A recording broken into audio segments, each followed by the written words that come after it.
भक्तों, इस बात से तो आप भली भांति परिचित होंगे कि एकादशी का हमारे जीवन में कितना महत्व है। इसी बात पर जोर देते हुए पूज्य गुरु जी ने अपनी 2 दिन पहले हुई कथा में बताया कि इस वर्ष 2025 की प्रथम एकादशी, जो कि पुत्रदा एकादशी है, 10 जनवरी को पड़ रही है। और अगर आप इस दिन गाय माता, जो कि हिंदू धर्म में साक्षात विष्णु रूप मानी जाती हैं, उनको अगर वो गुप्त चीज खिला देते हैं जिसका वर्णन खुद हमारे शास्त्रों तक में मिलता है, तो यकीन मानिए इससे स्वयं भगवान विष्णु का आशीर्वाद और माता लक्ष्मी का वरदान आपको प्रत्यक्ष रूप से मिल जाएगा। इस साल की पहली एकादशी, जो कि बहुत चमत्कारिक एकादशी है, इस दिन अगर आपसे ज्यादा कुछ न बन पाए तो गाय माता को एक गुप्त चीज खिला देना, जिसकी जानकारी अभी आपको देने जा रहे हैं। तो बस इसी से आपका बेड़ा पार हो जाएगा। पूरा साल आपका मंगलदायी रहेगा। रुपयों पैसों से जुड़ी समस्याएं यूं चुटकियों में खत्म हो जाएंगी। जिस भी कार्य क्षेत्र में कदम रखेंगे वहां आपकी उन्नति पक्की है। खुशियों से भर जाएगा आपका घर, आपका भाग्य होगा 7वें आसमान पर। भक्तों, इस दिन यदि आप यह सरल गुप्त उपाय कर लेते हैं, जिसका उल्लेख खुद हमारे शास्त्रों में मिलता है, तो हमारा विश्वास मानकर चलिए, आपकी किस्मत को दुनिया की कोई भी ताकत चमकने से नहीं रोक पाएगी। आपके वारे न्यारे हो जाएंगे, बैंक बैलेंस बढ़ता रहेगा, अगली 7 पीढ़ियां तक बैठकर खाएंगी। क्योंकि भक्तों, ये साल की प्रथम एकादशी है और साल की शुरुआत में ही कुछ ऐसे उपाय कर लिए जाएं जिनका वर्णन हमारे शास्त्रों ने किया है, जो असल में एक व्यक्ति को धनवान बनाने में सक्षम होते हैं। तो फिर पूरी साल आपके ऊपर पैसा बरसता रहेगा। जिस भी कार्य क्षेत्र में कदम रखेंगे वहां आपकी उन्नति तो होनी ही होनी है, ये हमसे लिखवा लीजिए। भक्तों, देखो, हमारा तो काम है सलाह देने का। हम तो केवल सलाह ही दे सकते हैं। मानना या न मानना आपकी मर्जी। वो ऊपर वाला सब देख रहा है। उसके पास सबके कर्मों का हिसाब है। उसके घर में देर है अंधेर नहीं। आज आदमी रुपया पैसा कमाने के लिए क्या कुछ नहीं करता, तो क्या आप 6 मिनट का समय निकालकर इस वीडियो को नहीं देख सकते? क्या पता ये आपकी अंतिम वीडियो हो और इसके बाद आपको कोई और वीडियो देखने की जरूरत न पड़े। भक्तों, अब आप हमारी बात को बड़ी ध्यान से सुनिए, क्योंकि अब हम आपके और आपके परिवार के लिए बहुत ही फलदायी उपाय बताने जा रहे हैं। और वीडियो को भूल से भी मत छोड़कर जाना, क्योंकि कुछ मंदबुद्धि लोग वीडियो को अधूरी देखकर बोलते हैं कि गुरुजी बस समय पास करते हैं। भक्तों, ये मौका हाथ से छूट ना जाए, क्योंकि फिर ऐसी चमत्कारी एकादशी दूसरी नहीं आने वाली। आपको साल भर ऐसा मौका नहीं मिलने वाला है। ये हम आपको पहले ही बता दे रहे हैं भक्तों। बस इसे पूरे ध्यान से करें। तो चलिए जान लेते हैं कि पुत्रदा एकादशी के दिन गाय को चुपचाप यह खास चीज खिलाने से क्या क्या फायदे हो सकते हैं। यह न केवल आपके जीवन के सारे कष्ट और संकट दूर करेगा, बल्कि पितृदोष और मृत्यु भय से भी आपको मुक्ति दिलाएगा। पूरे साल आपके घर में अन्न धन और सुख शांति का वास होगा। यह गुप्त उपाय आपकी आर्थिक स्थिति को सुदृढ़ करने में मददगार साबित होगा। भक्तों, अगर आप इसे पूरी श्रद्धा से करेंगे तो आपका बैंक बैलेंस लगातार बढ़ेगा और काम धंधों में आमदनी बढ़ेगी। ये साल आपके लिए मंगलदायी सिद्ध होगा। आप चाहे तो लिख कर ले लीजिए। जीवन में आने वाले सभी दुख दर्द हमेशा के लिए समाप्त हो जाएंगे। गाय को यह दो और विशेष चीज खिलाने से आपके जीवन में सुख समृद्धि के द्वार खुल जाएंगे। ऐसा माना जाता है कि गौ माता, जो 33 कोटि देवी देवताओं को अपने अंदर समेटे हुए हैं, उनकी कृपा से व्यक्ति रंक से राजा बन जाता है। भक्तों, हम आपको इतनी महत्वपूर्ण जानकारी दे रहे हैं जो आपको कोई लाखों खर्च के भी नहीं देगा।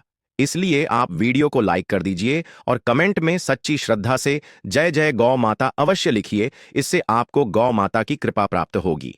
भक्तों, ऋग्वेद में गौ माता को अविनाशी अमृतत्व बताया है। यह गुप्त उपाय आपको हर प्रकार की गरीबी और अभाव से मुक्ति दिलाने में सक्षम है। जो लोग यह गुप्त उपाय अपनाते हैं, उनके घर में अन्न वस्त्र और धन की कभी कमी नहीं होती। गरीबी हमेशा के लिए उनके जीवन से समाप्त हो जाती है। तो भक्तों, पुत्रदा एकादशी के दिन इस गुप्त उपाय को अवश्य करें। यह आपके जीवन से संकट और दुख को दूर करेगा और माता लक्ष्मी की कृपा आपके ऊपर हमेशा बनी रहेगी। यदि अभी तक आपने जय गौ माता या जय माता लक्ष्मी नहीं लिखा है, तो इसे तुरंत लिख दें। इस वीडियो को पूरा देखें, क्योंकि इसमें बताए गए गुप्त उपाय आपके और आपके परिवार के जीवन में अपार खुशियां और समृद्धि लेकर आएंगे। भक्तों, वीडियो को बिना रुके देखें, क्योंकि हर जानकारी आपके जीवन को बेहतर बनाने में मददगार साबित होगी। इसे अपने भक्तों और परिवार के साथ जरूर साझा करें और वैदिक समृद्धि चैनल को सब्सक्राइब करना ना भूलें। भक्तों, पुत्रदा एकादशी हर साल आती है और व्यक्ति को उसके आर्थिक संकटों से उभारने आती है। अगर आप इस शुभ अवसर का लाभ उठाना चाहते हैं, तो इस वीडियो को पूरा देखकर जाएं। यह आपके जीवन में 7 पीढ़ी तक समृद्धि और खुशहाली लाने वाला है। भक्तों, इस दिन तीर्थ स्नान करना बहुत ही शुभ माना गया है। यदि किसी तीर्थ स्थल पर जाकर पवित्र नदी में स्नान करना संभव ना हो तो घर पर ही नहाने वाले पानी में गंगा जल की कुछ बूंदें डालकर स्नान करें। इसके बाद अपने घर के पूजा स्थान को साफ कर वहां पूजा अर्चना करें। पितरों के निमित्त तर्पण और अन्न धन का दान करने से पुत्रदा एकादशी के दिन सभी मनोकामनाएं पूर्ण होती हैं। भक्तों, हमारा उद्देश्य है जन कल्याण और जन सेवा, इसलिए हम आपको यह महत्वपूर्ण जानकारी निःशुल्क प्रदान कर रहे हैं। आपसे अनुरोध है कि इस वीडियो को लाइक करें और अपनी राशि कमेंट बॉक्स में जरूर लिखें। इससे हम आपको आपकी राशि के अनुसार खास गुप्त उपाय बता सकेंगे। और हाँ, कमेंट बॉक्स में जय गौ माता अवश्य लिखें। भक्तों, सनातन परंपरा में गाय, गंगा और गायत्री का अत्यंत धार्मिक महत्व है। माना जाता है कि गौ माता के शरीर में 33 कोटि देवी देवताओं का वास होता है। गौ माता की सेवा और पूजा करने से सभी देवी देवताओं की कृपा प्राप्त होती है। सुबह भोजन बनाते समय पहली रोटी गौ माता के लिए अलग निकालें। अगर संभव हो तो इसे काली गाय को खिलाएं। अगर काली गाय न मिले तो सफेद गाय को भी खिला सकते हैं। इसके अलावा पूजा पाठ और हवन में पंचगव्य गाय का दूध, दही, घी, गोमूत्र और गोबर का उपयोग जरूर करें। गाय का गोबर, गोमूत्र, दूध और घी धार्मिक दृष्टि से बहुत पवित्र माने जाते हैं। इनका उपयोग हर मांगलिक कार्य में करना चाहिए। जिस घर में गाय होती है वहां के सभी वास्तुदोष समाप्त हो जाते हैं। गौशाला जाने का नियम बनाएं। परिवार के साथ सप्ताह या महीने में एक बार गौशाला अवश्य जाएं। वहां गायों को हरा चारा खिलाएं। इससे आपको शुभ फल प्राप्त होंगे और 9 ग्रह शांत होंगे। गौ माता की सेवा और पूजा से न केवल धन संपत्ति में वृद्धि होती है बल्कि दुख, दर्द और संकट भी समाप्त हो जाते हैं। यह गुप्त उपाय आपके जीवन में सुख समृद्धि लाने वाले हैं। गर्मियों में गौ माता को पानी पिलाएं और सर्दियों में उन्हें गुड़ जरूर खिलाएं। ध्यान रखें कि गर्मियों में गाय को गुड़ ना खिलाएं। गौ माता जो अपने शरीर में अनेक देवी देवताओं को धारण करती हैं, उनके साथ जुड़े कई शुभ और अशुभ संकेत होते हैं। यदि गाय का दूध दोहन करते समय दूध गिर जाए या बिखर जाए तो यह अपशगुन माना जाता है। लेकिन यदि यात्रा पर निकलते समय गाय अपने बछड़े को दूध पिलाती हुई सामने जाए तो यह शुभ संकेत है और आपकी यात्रा सफल मानी जाती है। यात्रा पर जाते समय गाय की बाईं ओर से आवाज आना और रात्रि में गाय की हुंकार सुनाई देना भी शुभ होता है। गाय से जुड़े कुछ विशेष नियम और सावधानियां भी शास्त्रों में बताई गई हैं। भूलकर भी गाय के साथ गलत व्यवहार न करें, अन्यथा घोर पाप का भागी बनना पड़ता है। आजकल गाय को राष्ट्रीय पशु बनाए जाने और उनके अधिकारों की बात हो रही है, लेकिन कई लोग गायों के साथ बुरा व्यवहार करते हैं। गायों को भरपेट चारा तक नहीं दिया जाता। जब तक गाय दूध देती है तब तक उसकी सेवा होती है, और जैसे ही दूध देना बंद करती है उसे सड़कों पर भटकने के लिए छोड़ दिया जाता है। यह गाय कभी वाहनों से टकरा जाती है तो कभी बीमार होकर दम तोड़ देती है। शास्त्रों में कहा गया है कि गाय को माता का दर्जा दिया गया है। गाय को मारना या पीटना घोर पाप है। ऐसा करने वाले को नरक में कष्ट भोगने पड़ते और अगले जन्म में पशु योनि मिलती है। एक कथा के अनुसार गौतम मुनि ने गलती से गाय को डंडा मार दिया, जिससे गाय की मृत्यु हो गई। इस पाप से मुक्ति पाने के लिए उन्हें वर्षों तक कठोर तपस्या करनी पड़ी। इसी प्रकार भगवान श्री कृष्ण ने बैल स्वरूप में आए वृद्ध आश्रम का वध कर दिया था। इससे मुक्ति के लिए उन्होंने सभी तीर्थों को एक कुंड में बुलाकर उसमें स्नान किया, तब जाकर वह पाप मुक्त हुए। पुराणों में यह भी कहा गया है कि पानी पी रही गाय को भगाने वाले व्यक्ति को नरक में कष्ट भोगने पड़ते हैं। गाय को सम्मान और सेवा देना न केवल पुण्य का कार्य है बल्कि इसे हमारे जीवन का हिस्सा बनाना चाहिए। जो लोग गाय के लिए प्याऊ बनवाते हैं और उनके लिए चारा और पानी की व्यवस्था करते हैं, वे महाभाग्यशाली माने जाते हैं। ऐसे लोग अपने पापों से मुक्त होकर स्वर्ग को प्राप्त करते हैं और अगले जन्म में सुखी और संपन्न जीवन जीते हैं। गाय आराम कर रही हो तो उसे कभी कष्ट देकर या डंडा मारकर उठाना नहीं चाहिए। ऐसा माना जाता है कि गाय जहां बैठती है वहां से नकारात्मक ऊर्जा खत्म हो जाती है। जो लोग उस स्थान को साफ रखते हैं वे अपने जाने अनजाने किए गए पापों से मुक्त होकर गोलोक में स्थान पाते हैं।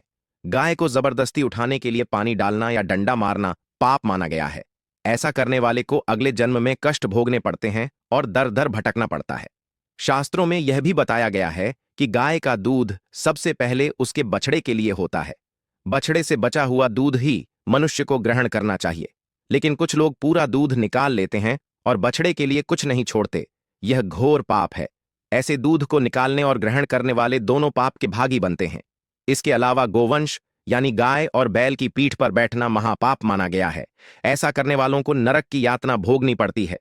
नंदी जो स्वयं महादेव की सवारी बने, उन्हें देवतुल्य माना गया है। शास्त्रों में गाय के दान का भी बहुत महत्व बताया गया है, लेकिन ऐसी गाय का दान नहीं करना चाहिए जो बूढ़ी या बीमार हो। कठोपनिषद में नचिकेता की कथा में भी इस संदर्भ का उल्लेख मिलता है। जो लोग दूध देने वाली और बछड़े सहित गाय का दान करते हैं, वे महान पुण्य अर्जित कर स्वर्ग में स्थान पाते हैं। यदि पितृदोष हो तो गाय को प्रतिदिन या किसी भी एकादशी, पूर्णिमा, अमावस्या या किसी खास दिन रोटी, गुड़ और चारा खिलाने से पितृदोष दूर हो सकता है। देसी गाय की पीठ पर जो कुदरती बाण का चिन्ह होता है, वह बृहस्पति गुरु का प्रतीक है। यदि जन्म कुंडली में बृहस्पति नीच राशि मकर में हो या अशुभ स्थिति में हो तो इस गुप्त उपाय को करना विशेष लाभकारी माना गया है। अगर यात्रा के दौरान आपके सामने गाय दिखाई दे तो यह शुभ संकेत है।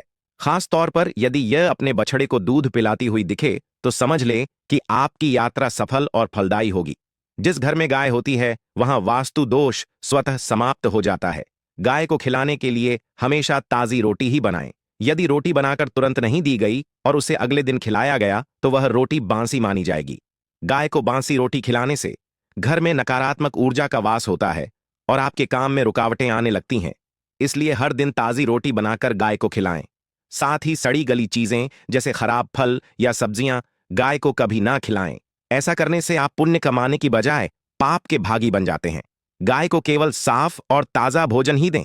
आप कभी भी सड़ी गली चीजें गाय को ना खिलाएं। इसके बजाय आटे के 11 लोई बनाकर उन पर हल्दी लगाएं और फिर गाय को खिलाएं। जब गाय को लोई खिलाएं तो उसके सर, पीठ और मस्तक पर धीरे धीरे हाथ फेरें। साथ ही गौ माता के चरणों का आदर पूर्वक स्पर्श करें। ऐसा करने से आपके जीवन में सकारात्मकता का संचार होगा और आपके सभी अटके हुए काम बनने लगेंगे। कठिन समय धीरे धीरे समाप्त होगा और आपके जीवन में खुशियां और समृद्धि लौट आएंगी। यदि आप गाय की 7 बार परिक्रमा करते हैं तो यह गुप्त उपाय और भी अधिक प्रभावी माना जाता है। जब भी गाय को रोटी दें उसमें हल्दी, गुड़ या थोड़ा घी जरूर लगाएं। सूखी रोटी देने से बचें। इसका अर्थ है कि रोटी पर कुछ न कुछ लगाने के बाद ही गाय को खिलाएं, जैसे हल्दी, मिश्री या घी। यह छोटे छोटे गुप्त उपाय आपके जीवन में शुभता और उन्नति लेकर आते हैं। यह थी गाय से जुड़ी कुछ महत्वपूर्ण बातें। भक्तों, पुत्रदा एकादशी जो है बड़ी ही चमत्कारी एकादशी मानी जाती है। इस विशेष दिन पर जो भी उपाय टोटके किए जाते हैं तो व्यक्ति का जीवन चमत्कारिक रूप से बदलता है। इसलिए कह रहे हैं कि इस चमत्कारी एकादशी का लाभ प्राप्त कर